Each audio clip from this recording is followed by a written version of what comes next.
Mga negosyante sa Cagayan de Oro City nabalakan na sa ilang seguridad ug investments tungod sa sunod-sunod nga pagpamusil sa syudad. Atong sayron ang detalye sa live report ni Clyde Macascas. Clyde. Real dismayado sila kay maski martial law sa Mindanao. Nagpadayon ang susamang krimen sa pagpamusil. Nobyembre 20 ning tuiga, giambush sa riding in tandem si Police Superintendent Michael John Diloso. Tulo ka adlaw ang milabay, si Kagawad Jonathan Borja Nasab ang gipusil sulod sa iyang sakyanan. Sa unang semana sa Disyembre, si SPO Serge de Constantine Maseren ang nabiktima sa pagpamusil sa Uptown. Atol sa ilang operasyon, patay ang maong pulis samtang samdan ang mga kaubanan. Og tulo ka adlaw una ang Pasko, gipusil patay sa Upper Carmen ang kanhi mayor sa Kadingilan, Bukidnon nga si Jolito Telaid. Sa sunod-sunod nga krimen, gipaabot sa mga negosyante sa Cagayan de Oro City ang ilang kabalaka ngadto sa chairman sa komitiba sa Trade and Commerce. Akong question is, are we safe? Then ato mga negosyante, di makitigtingog, pero balot nga feedback mechanism na to, they're worried. Dismayado sila tungod bisan martial law, sa gunso naman hinuon ang pagpatay. Ato impression nga martial law, maka-neutralize unta, pero nagkagrabe naman nun. Then we hope nga wala na up to that point. Kay grabe ang pinusilay naman diri sa buntag, hapon. So wala na ipili sa gabi ba?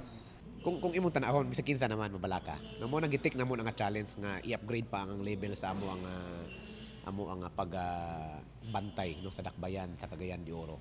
Wala matud pa nagkulang ang lokal nga panggamhanan sa Cagayan de Oro City ngadto sa kapulisan. Kay gani sa ilang budget hearing para sa 2019, nahimo ng 35 million pesos ang kanhi 34 million pesos nga budget sa Kukpo.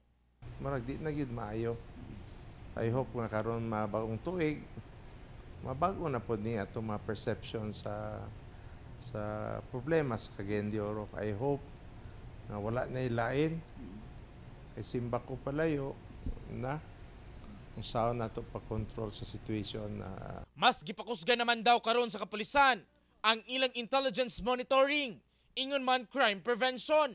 Again, dili inuana kadaghan ang atong mga personnel, dili inuana ka high-tech ang atong Cagayan de Oro City Police Office. No, og ang kriminal mutira gina sa area nga wala ang pulis. Sa karon, parayon ang investigasyon sa kapulisan sa matag na sangpit nga krimen. Pabilin gihapon ang hangyo sa kapulisan ngadto sa publiko sa ilang kooperasyon aron mas mapadali ang pagsulbad sa mga krimen ingon man sa pagpakgang niini. Real? Clyde, adlang dako martial law pa daghan gihapon ang gipamusil patay diya sa may Cagayan de Oro City. Ang rason sa Kukpo, ngingon sila kulang og personahe. Wala ba'y plano sila kay ang ilang ginaingon mo level up pero mo lang gihapon same personnel gihapon. Wala ba say plano mo duol dito sa higher ups nila nga mga itabang nga dugang puwersa kay di na maayo og lahi na ang tan-aw sa mga negosyante. Ingon man residente sa Cagayan de Oro City. Yes, Real, no, sumala pa sa itong pagkikinabi kay na sa tigpamaba sa Kukpo, ilan na kining gisugyot nga ito sa kauluhan na panlagi.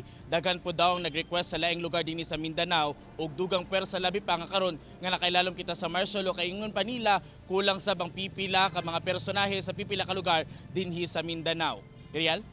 Clyde, sa ubang lugar sa Davao City, sa kinatibuk-ang Davao Region, pag masipyat o dunay malutsan, dunay mapusilan nga dili murag mga politiko o negosyante ma-relieve gayud ang kaning mga personel, mga opisyal. Diha wala ba'y plano? Kontento ba ang regional director sa city director sa Cagayan de Oro City sa iyang performance?